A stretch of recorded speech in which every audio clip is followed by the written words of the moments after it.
So I'm Dr. Lee, and I'm really excited to see all of you here. I'm the graduate director of the English department here at LMU.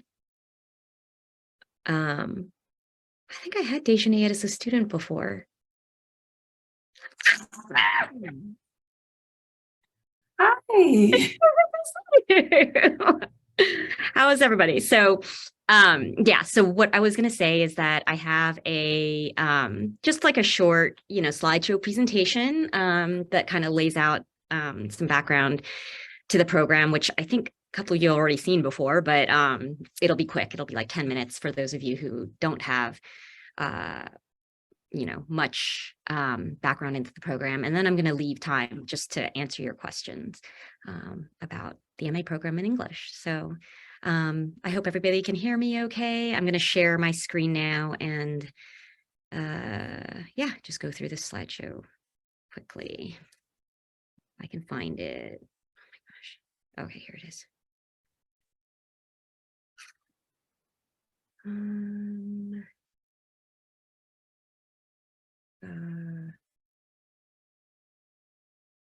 Sorry, I'm like rusty on Zoom. I can't believe this.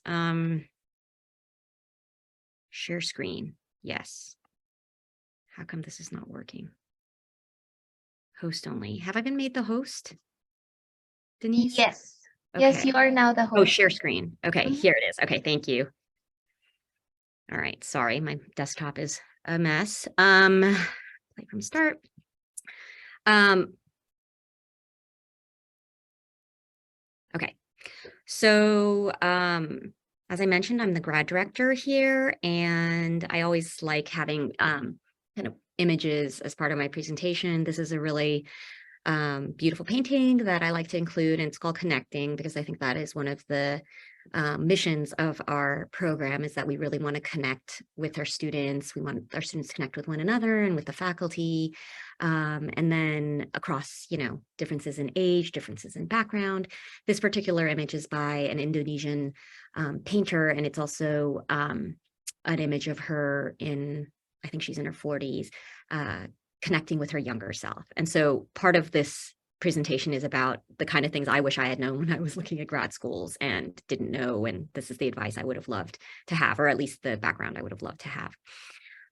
Okay, so a little bit about me. I always like to share this. I was born in Los Angeles on Tongva land, and my parents were Korean immigrants to this country who moved in the 70s to first the East Coast, and then they made it out to Los Angeles.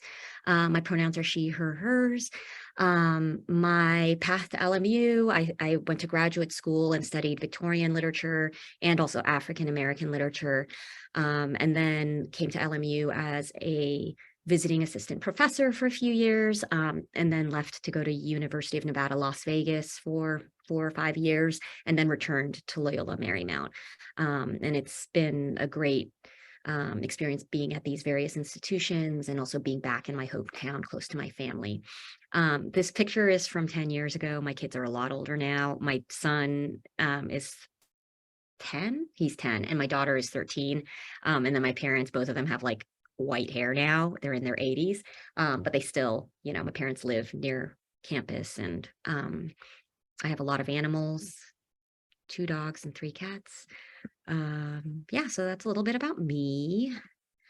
Um, I wanted to call attention to the vision statement of the English department, which we developed a couple years ago, because we really wanted to have a sense of shared purpose, and then also distinguishing what makes us different from, say, other master's programs or other graduate programs.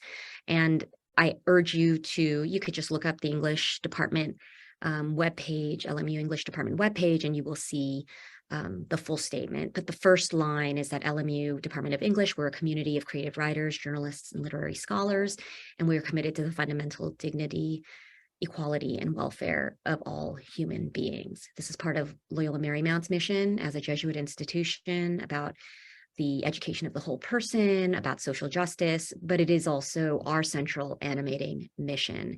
We are really trying hard to create a culture in which we respect one another, we exist in reciprocity and mutual care for one another.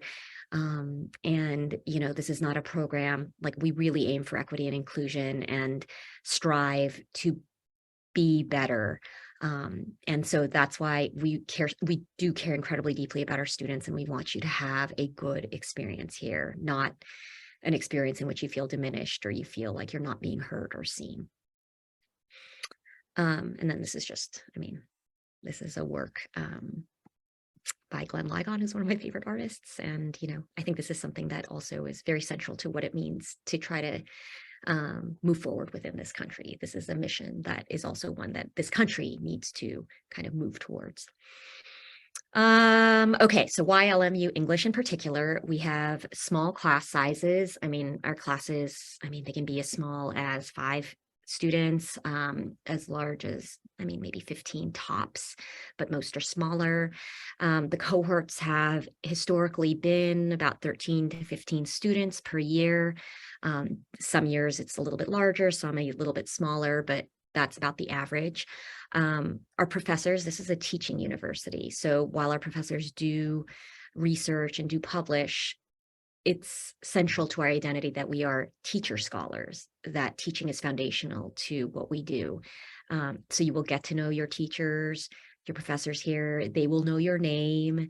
You will know their name. You will feel, we are always open to students coming in and speaking to us, talking to us, and then, providing mentorship and advice. So that's one of the truly different, I think, unique things about this university.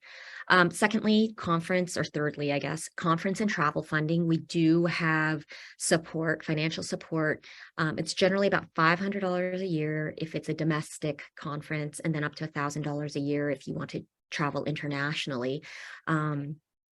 This past, I guess, February, it was a student, one of my students, graduate student who took a class with me last semester. We went to Albuquerque together for a conference. And at that conference, I also reconnected with a graduate student who had graduated a few years ago and is now in a PhD program at University of Miami. And it was wonderful to have, we encourage you to attend conferences and sometimes attend them with you or appear on panels with you.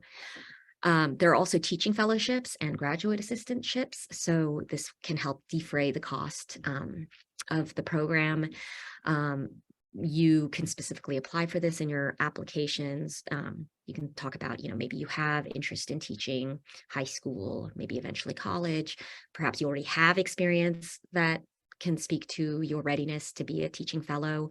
We have graduate assistantships at the Marymount Institute, which is this Faith and Culture Institute that is it's a separate, I guess, institute that has its own press, its own publishing house, but they often take 1 to 2 graduate students in English. And this past year, they helped organize these incredible events with Angela Davis came to campus, Cornel West came to campus, Henry Louis Gates came to campus, and they were critically involved in hosting and organizing those visits. So those are absolutely opportunities available. And then finally, I've said this before, but really it's about mission and community.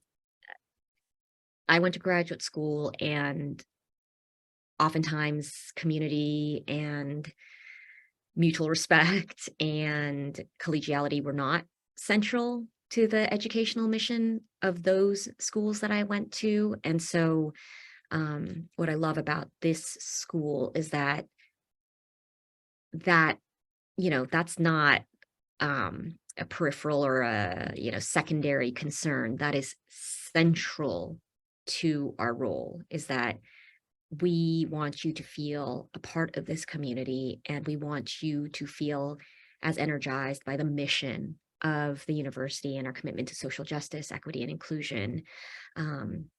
If that speaks to you, then this might be the right place for you.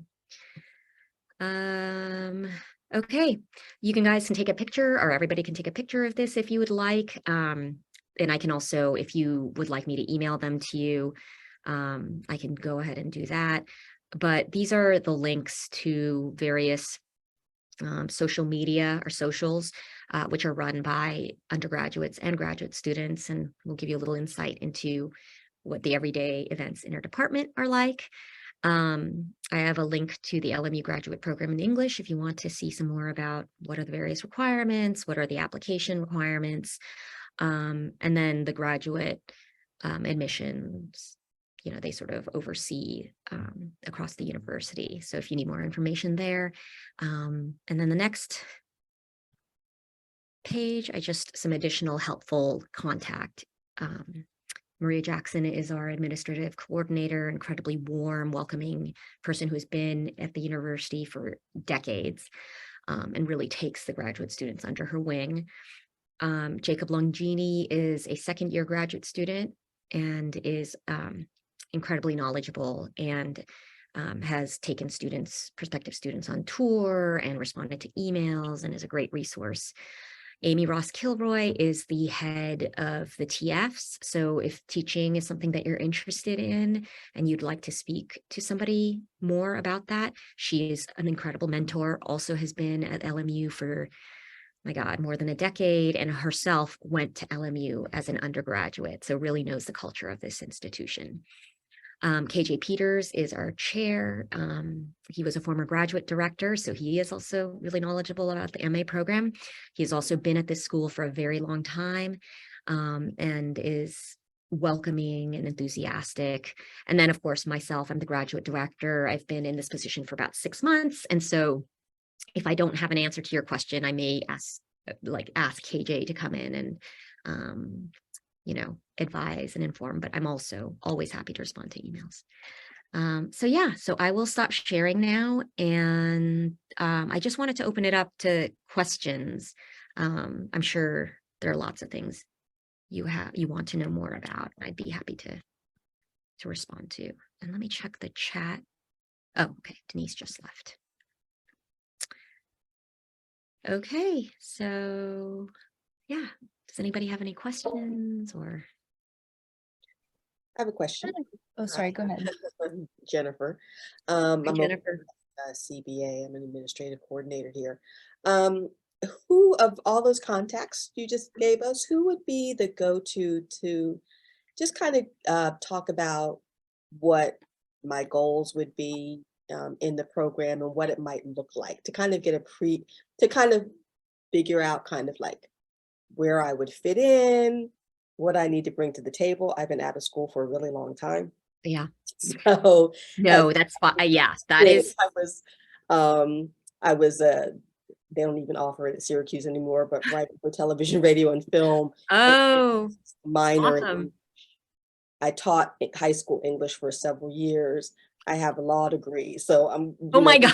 bringing all that to the table and saying, well, now this is what I want to do, and kind of getting a preview of what that might look like. Yeah, no, I'm happy to talk to you about that. And I would probably be the primary contact, but I can also, once we chat, and I can also give you the names of graduates of the program who also came in, not right after undergrad and who had careers. And we have a student right now who's a creative writer who is a veteran and, is coming back now that, she's like, this is my passion and I finally want to write the novel I've been dreaming of for decades. And I have a former graduate student who was a practicing lawyer and then decided to be a high school teacher and then came back to get the MA in order to get promoted within his high school, the high school he was teaching at. So we have a lot of students who are not the 22-year-old who's got a BA in English and coming straight through. So I'm happy to talk to you. We can set up a separate time. Reach out and hopefully we can set up a time. That's great. Perfect. Yeah, absolutely. Anyone else? I had a question. Yes. So I was actually recently admitted into the MA program. I recognize your name. I was going to be like, what?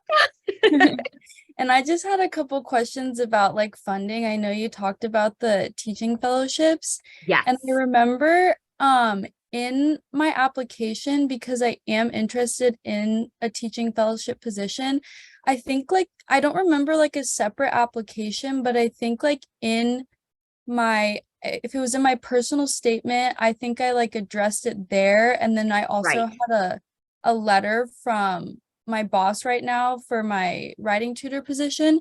Was that like the only part of the application that we had to fill out to be like initially considered for that? Yeah, I mean, there was a teaching application that people pointed out it was from last year, so we did get that updated and get it uploaded to the site. So I have to go back and check your file to make sure that all that is. Did you fill that in, or you did not fill that in? I didn't fill out that application. I was looking at the website yesterday and I saw the 2023-24 application. Mhm. But I remember like when I was looking, like while I was working on my application, it was only the old one. And I Right. think I called somebody, like someone in the department or something. And I think that I was told like not to fill out the old one because it asked for like your LMU ID and like info that I didn't have Yeah. yet.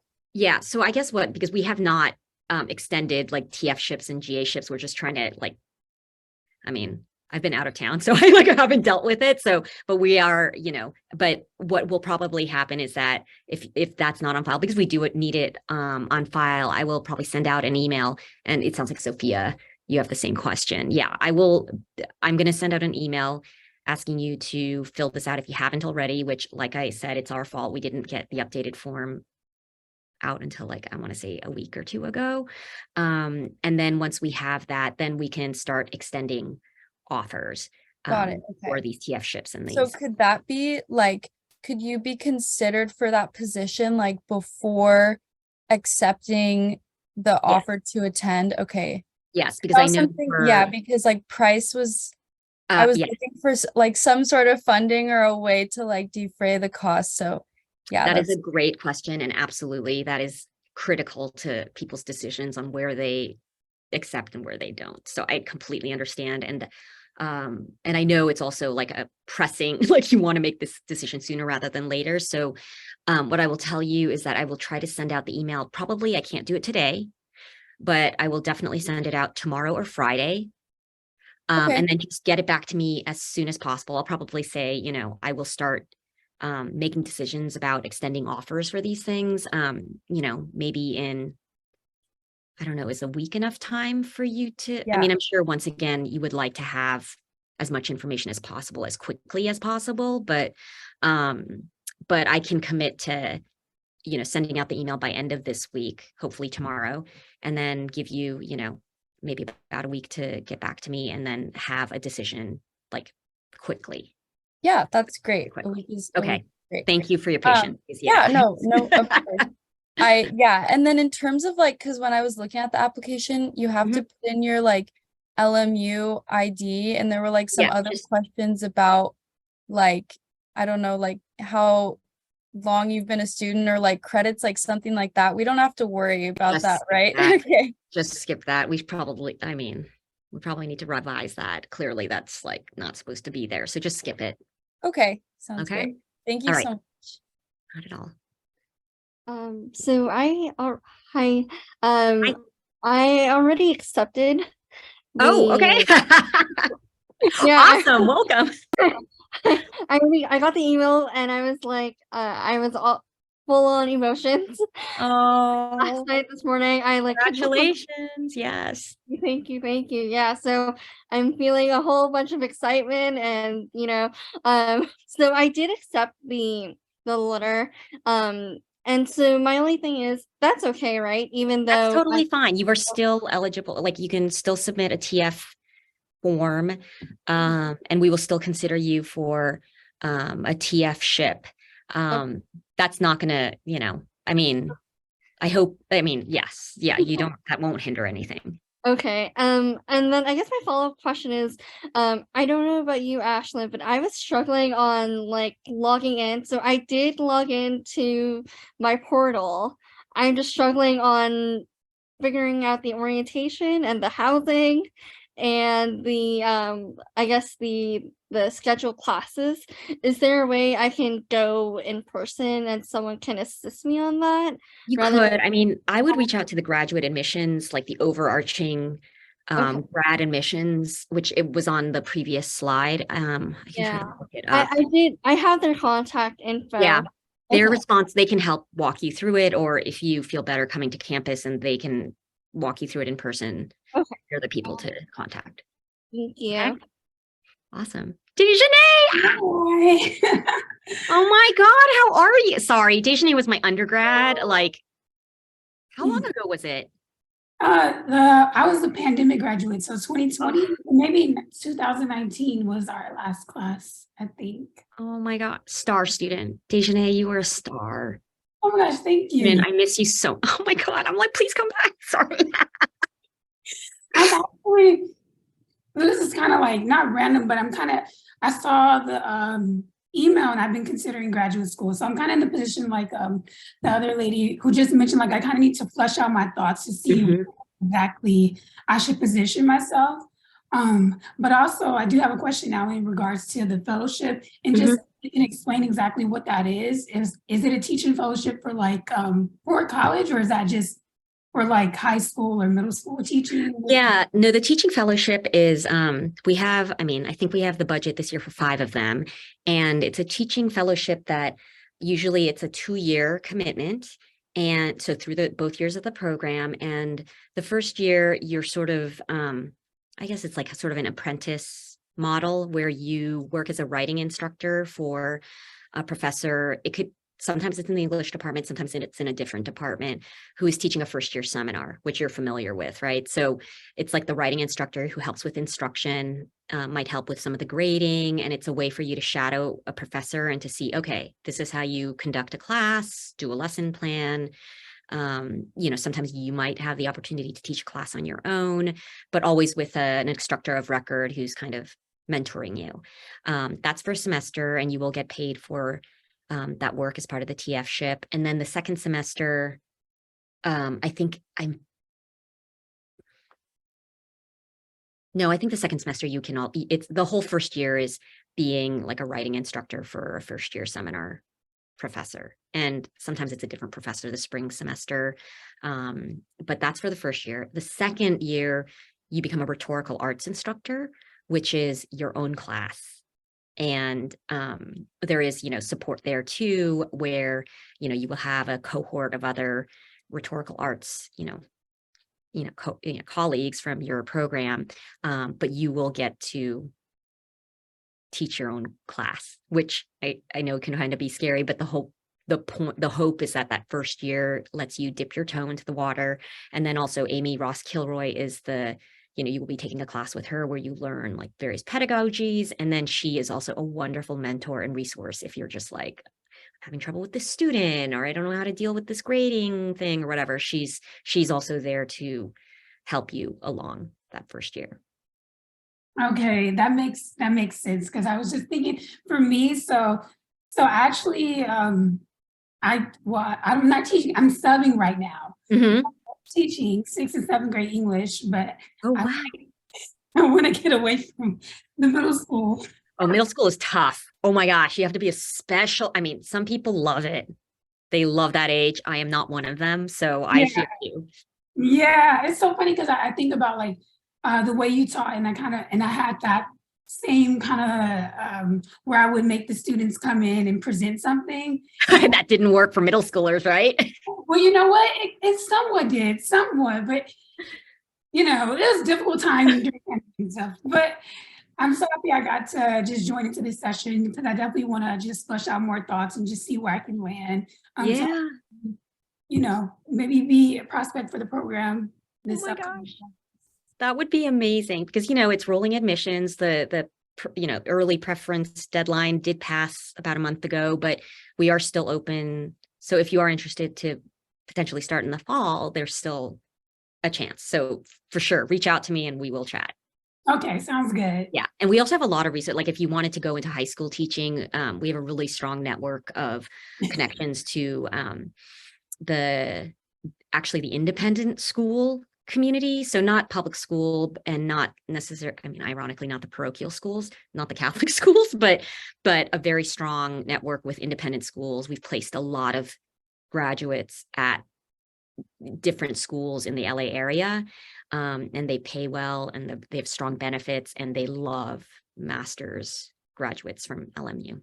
Okay, so yeah, so I think I know for sure that high school and middle school is a no for me. I would say for sure. Okay. I'm trying to transition out of that. Okay. So more at the college level, I think that's why it's probably necessary for me to pursue this degree. Mhm. And also just looking at it from the creative aspect too. Like you mentioned, like the lady who wants to like finish the novel. That's also Novel, yeah.